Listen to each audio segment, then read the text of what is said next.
Hi, and welcome. You're listening to the X22 Report. My name is Dave, and this is episode 1045B, and today's date is August 10th, 2016, and the title of the episode is Phase 2 of the August event has begun. Let's get into the economic collapse, political, and geopolitical news. Now, as we know, under Obama, we have been seeing the most number of mass shootings we have ever seen under one president. And we realize this is all about pushing an agenda. And of course, it's to get weapons away from the people. Because weapons in the hands of a people are people that cannot be controlled. And we know the U.S. government central bankers, their objective is to control the people. Because this is what they fear. They fear a population that is armed. They fear for their authority. And we know they've been trying to do many, many different things. And we know the Obama administration has created executive orders which match the UN Arms Treaty. We know that John Kerry has signed the UN Arms Treaty, and they want the Senate to ratify it. And we can see it hasn't made it past that. But this is what they've been pushing for. And in the course of all of this, they've been trying to come up with all different ways where they can control people with their weapons. They would like to take them all away, but this might be a little bit impossible. So their next order of business is to have these smart guns, these smart weapons, where you would wear a bracelet and it would detect the bracelet on your wrist and it will allow you to pull the trigger. And many of those people who are gun enthusiasts say, absolutely not.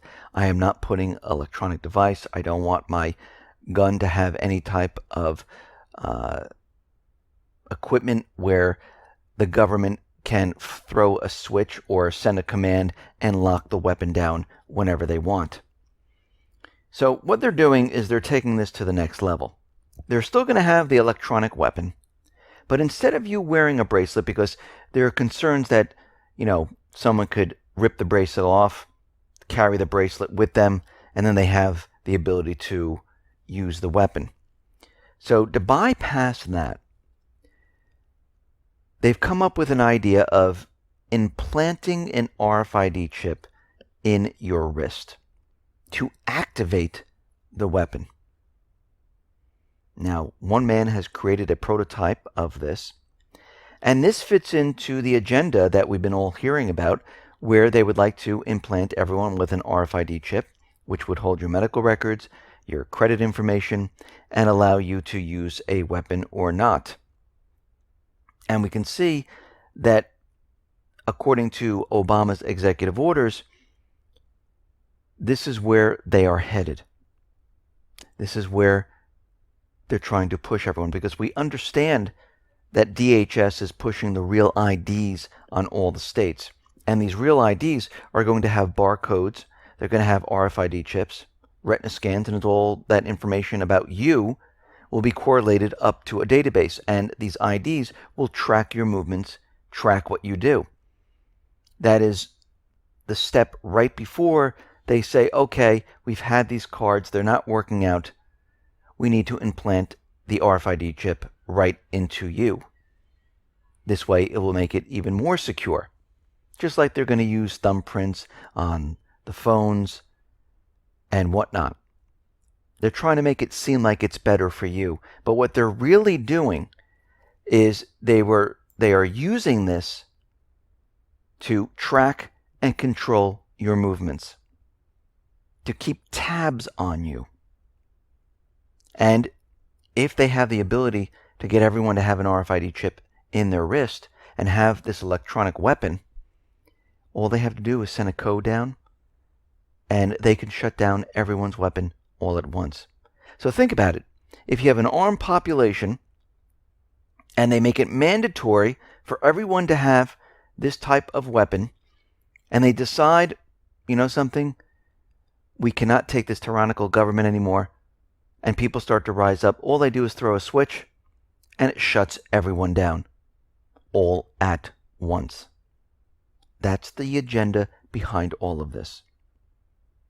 Now, out in South Sudan, We understand things are heating up. This is one of the countries where General Wesley Clark said that we were going to invade, replace the government, put a puppet government in there. Didn't work out that well in this country. And we see Washington is continually trying to control the situation there. We know that Russia and China are involved. And we see that South Sudan right now has rejected Washington's proposal for UN Security Council to send 4,000 peacekeepers to the country. And as we know, under the UN agenda, these peacekeepers are combat-ready military soldiers that will protect civilians. And once they're fired upon, guess what? They're off to war. And the South Sudanese government said that the proposal would allow these peacekeepers to engage in combat. And this is something we do not want. And the U.S., they're doing whatever they possibly can to keep control of all of these countries. Because remember, they want the natural resources, and they want these countries to use the dollar on the natural resources to keep the system propped up for a little bit longer. They know they can't do it forever. It's impossible. And we can see that time is now running out. And we see the U.S. is continually provoking countries around the world. And we've said this many times. It's China, North Korea, Russia. And we see now that Vietnam, they have moved their Israeli-made extra mobile rocket launchers, and they've pointed them towards China. They're in striking distance in hitting China's runways and military installations across the trade route. And we have to remember, back in May of 2016, Obama decided to visit Vietnam, and he made deals with them. He's given them aid. And we also have to remember the U.S. was not doing business with Vietnam because of their human rights violation. Now, many in Congress was saying, what is he doing there? They haven't fixed their human rights violation. Why are we doing business with them? Because they need each one of these countries, Vietnam, the Philippines, all of them, they need the military assets on all of these areas pointing towards China. Because when war breaks out, they need everything set up and ready to go. And this is exactly what they're doing. So they don't care anymore about human rights violations. They don't care if the person is a dictator. It makes no difference. As long as they cooperate with the United States side for the upcoming war, the United States is then satisfied. And I should say the United States government is satisfied. The central bankers are satisfied. The neocons are satisfied.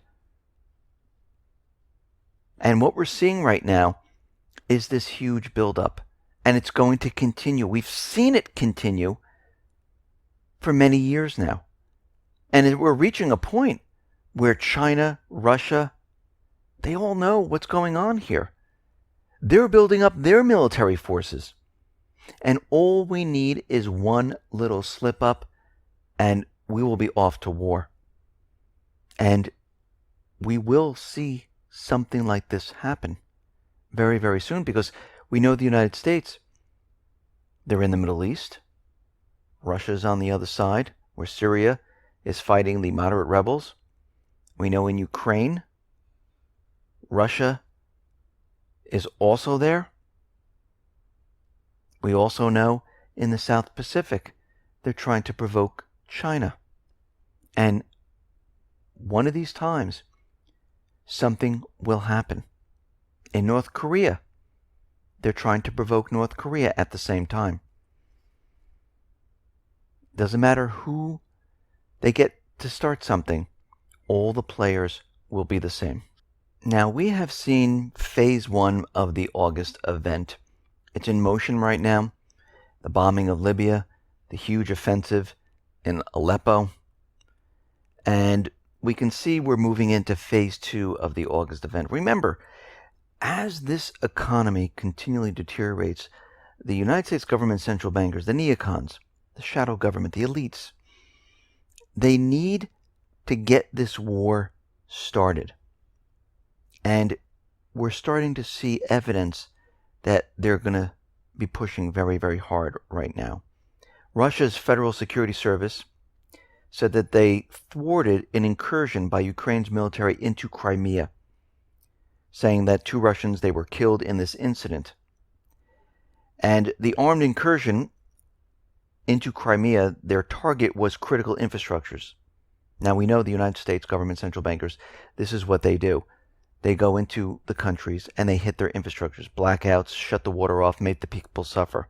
And Russia's FSB, they said that they were able to stop this from happening. And Putin was out there saying that Kiev is playing a deadly game. They have turned to terrorism. Well, I think they have always been using terrorism, because this is what the United States government central bankers do. They use terrorists for all of their battles. Look at Lebanon, look at Libya, look at Yemen, look at Syria. And he's saying that Kiev is in the process of starting a new war in Ukraine. And we knew from the beginning, and this should not come as a surprise to anybody, because we've been following what has been happening in Ukraine. All the training, all the lethal, non-lethal weapons coming into Ukraine. Ukraine moving military assets up to the contact line, probing and firing upon the southeastern people. Talks about taking back southeastern area and Crimea. And we see right now that Russia realizes that the Minsk II ceasefire agreement, Kiev is never going to do anything with it. They don't care about it. The U.S. doesn't care about it. They use a lot of talk like, oh, we should, follow the Minsk II. And while they're talking about that, they're pushing the soldiers from the Ukrainian side up to the contact line. So Russia right now in Crimea, they are moving military equipment into this area because they realize what is happening. They realize there's going to be no peace in this area. And we need to look for a false flag. Now, what we're seeing right now is there was a leader in the Donbass area, Plotnitsky. It looked like it was a failed hit. Looks like they were trying to assassinate him. And what we're seeing right now is they're trying to create an incident where they can say, we need to go to war. And they're hoping that the southeastern people go ahead and make their move. So if they assassinated the leader, we know right there it would be an all-out war. We know that Ukraine is planning something and most likely will start the war very soon. We're in the month of August here. Congress is away on vacation until after Labor Day. If we look at all the previous Augusts, we've seen events occur. And we've seen the one in Libya, the one in Syria, and now we're going to see the one in Ukraine. We see the United States has just sold Saudi Arabia 130 Abrams battle tanks, 20 armored vehicles for $1.2 billion. All of this is going to be used in the war in the Middle East. We know the United States government central bankers, they are in Libya bombing those other governments. Bombing the people that look at the unity government and say, this is not my government. We don't want this government in the country. And we know they've been planning this for a very long time. This just didn't happen where the U.S. said, hey, let's go bomb them. France has been flying reconnaissance missions. They've been inside of Libya, scoping the whole thing out, planning, setting up the bases in Italy so they can make these bombing runs. We've been tracking all of this. We know this was planned from the beginning. And we knew they were waiting for the permission of the unity government. Now the unity government has come out and said, listen, things are getting out of control right now. The Libyan unity government is calling on the coalition forces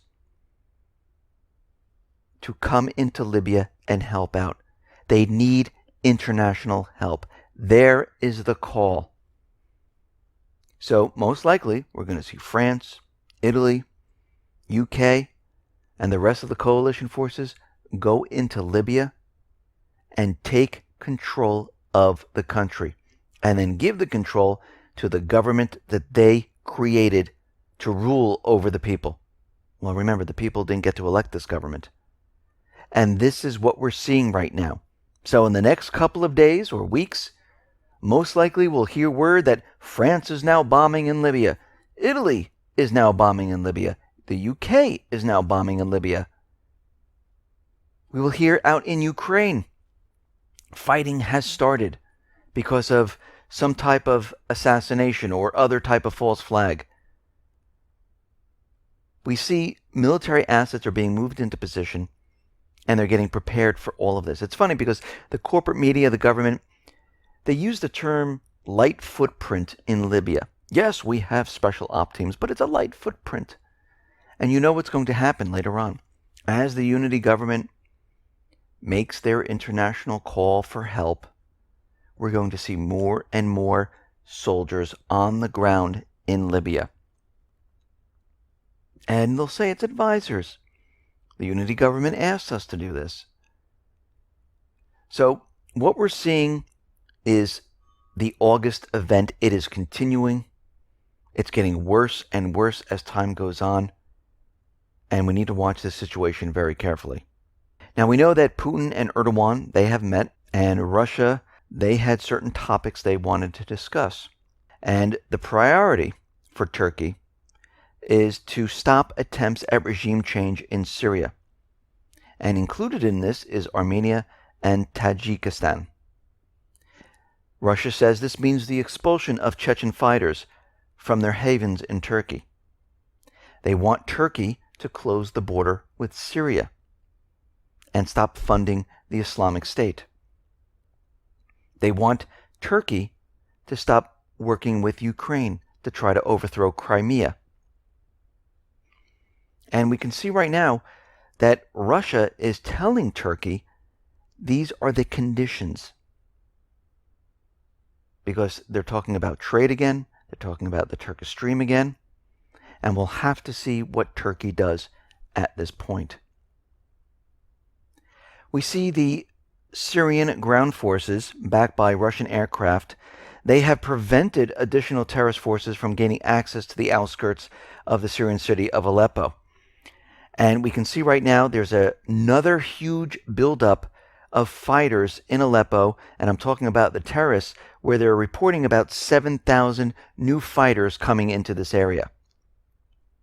Because they're going to continually try to push and try to get back Aleppo. Now, the United States, they're looking for a ceasefire right now to bring in humanitarian aid, and we know why they want the ceasefire.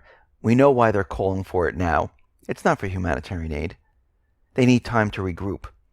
So Russia said there's going to be no preconditions. We're going to continually fight as we bring in humanitarian aid. So what we'll do is maybe each and every day we'll have a little ceasefire for about 2 to 3 hours, and then we'll continue fighting. So the humanitarian aid can get through, and once it's through, we will continue fighting. We're not going to have week-long ceasefires. Now, of course, this is what the United States wanted, and it looks like they're not going to get their way. Now, we know the United States was looking into the rebels that beheaded the Syrian child. Because, as we know, the United States government central bankers, they fund, they support these terrorist groups. And the U.S. State Department came up with their answer to all of this. For security reasons, we can't say whether we fund rebels that beheaded Syrian children or child. Well, this is another way of saying, yes, we funded these individuals, but we're not going to let you know. So right there, just from that statement, the United States is guilty.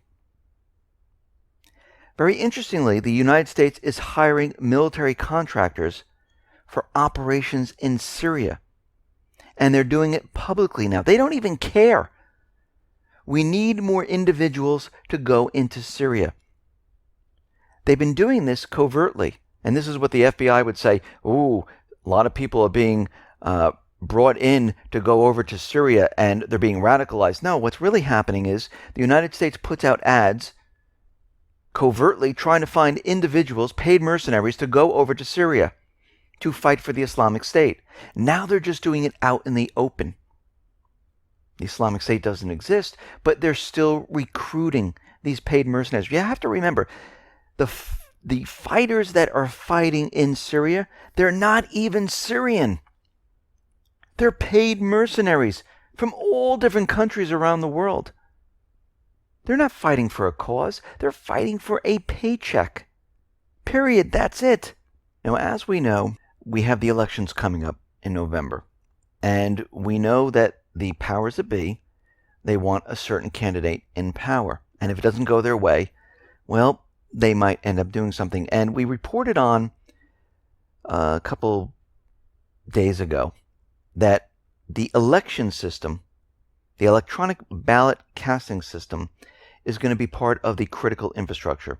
And DHS will now be in control of the election systems. But what's very interesting about all of this, if there is a cyber attack, a blip or something they pick up or create, and I'm going to go with the create part, they can call the entire elections off. Our system was hit. We don't know where it's coming from. We don't know what happened. We are going to postpone the elections. Now, why would they do this? If they do not see the elections going in the way they want, and they don't have the ability to manipulate the way they want it to be manipulated, because remember, if there's too much of a spread, it's going to really look odd, strange, and people are going to catch on saying, okay, wait a minute. Trump, Clinton, we had this huge gap, and then all of a sudden, the person came up and won the elections. It'd be too obvious. So when we see the elections happening, and say Trump is pulling ahead, and I don't really care which candidate gets into office because they're not going to be able to run the country. We know the elite, the shadow government, they call the shots. But if a certain candidate is taking the lead, all of a sudden you will hear an announcement that the election system has been compromised. We need to shut it down. We need to postpone for a little while. We'll need to postpone temporarily. Well, guess what? You know, when the government says temporary, it means for a very long time. So this is something that we need to watch, and we need to be aware of what is going on, because we can see this is part of their plan. Listen, everyone, thanks a lot for listening. Be well, be safe, and especially be prepared.